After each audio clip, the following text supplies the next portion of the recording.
Excusez-moi, il y a la vidéo s'est éteinte pour des raisons d'ordre technique. Alors je reprends l'activité 5 qui est composée de deux volets. Alors la production orale et la production écrite. Alors concernant la production orale, vous allez essayer de voir la relation qui s'instaure entre parents et enfants. Et là, s'il vous plaît, vous pouvez apporter, moi j'aimerais bien que ce soit des témoignages partant de votre environnement. Alors voir qu'est-ce qui se passe par exemple autour de votre sœur, peut-être vos parents eux-mêmes, les voisins, etc. Et voir comment ils se comportent avec l'enfant. Est-ce qu'ils communiquent, les parents communiquent avec l'enfant, est-ce qu'ils l'écoutent, est-ce qu'ils s'intéressent à sa vie scolaire, etc. Et puis le deuxième point, j'aimerais bien que vous précisez le statut de l'enfant orphelin. Alors, est-ce que vraiment l'enfant orphelin vraiment a sa place? Est-ce que, par exemple, les livres vraiment scolaires parlent de l'enfant orphelin, par exemple? Est-ce que les médias en parlent? Est-ce que, s'il vous plaît, les livres de jeunesse, la littérature de jeunesse en parle? Et puis voir aussi comparer avec d'autres pays, bien sûr, essayer de voir un pays ou d'autres et de comparer. Alors, pour le troisième point, déterminer les actes de violence commis envers l'enfant. Alors, déterminer quelques actes et dire vraiment, est-ce qu'il y a des actes vraiment de violence commis envers l'enfant dans la société marocaine. Essayez de voir, alors quand je dis des actes de violence, que ce soit physique ou verbal, même verbal, quand par exemple on insulte un enfant. Et puis, des fois, on peut se moquer, ça aussi c'est un acte de violence.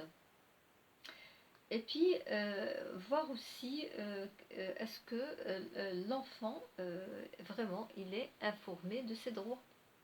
Est-ce que des livres scolaires en parlent? Est-ce que, par exemple, à l'école aussi, est-ce que vraiment il est informé de ses droits?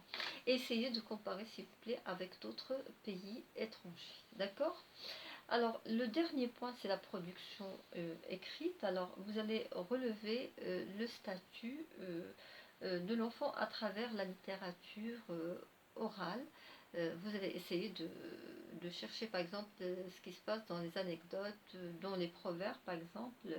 Je pourrais, par exemple, vous dire que au niveau des proverbes, marocain, par exemple, il y a des proverbes qui dévalorisent l'enfant. Par exemple, quand on dit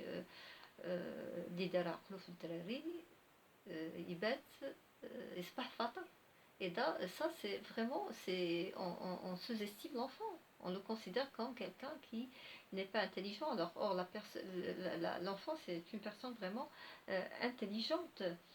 Et puis, essayer de comparer avec d'autres pays. Par exemple, avant, par exemple, au sein des familles, il y avait une discrimination au niveau du genre.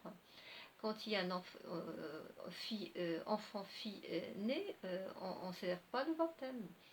La fête, on ne fait pas la fête. Et puis, quand il y a un garçon, bien sûr, il y a vraiment des grandes fêtes célébrées autour de l'enfant garçon. Et parce que quand il y a une fille, le papa n'est pas content et peut-être toute la famille n'est pas contente. Et ce que je sens, c'est que cette situation, en fait, elle est vraiment... cette situation aussi se retrouve dans certaines sociétés comme en Chine. Avant aussi, quand il y a un nouveau-né fille, on fait pas la fête, contrairement aux garçons. Alors là, je voudrais bien que le troisième point citait des rituels ou des traditions qui se font autour de l'enfant.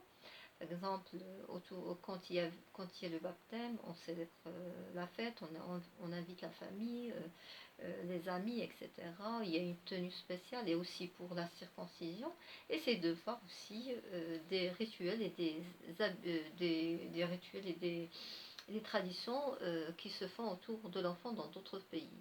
Alors, vraiment ma présentation prend fin et sur ça je vous dis bon courage tout le monde et, et essayez s'il vous plaît de bien travailler, d'accord. Si vous ne comprenez pas que ce soit, vous pouvez me contacter et voilà, je vous dis bon courage et à la prochaine fois. Au revoir.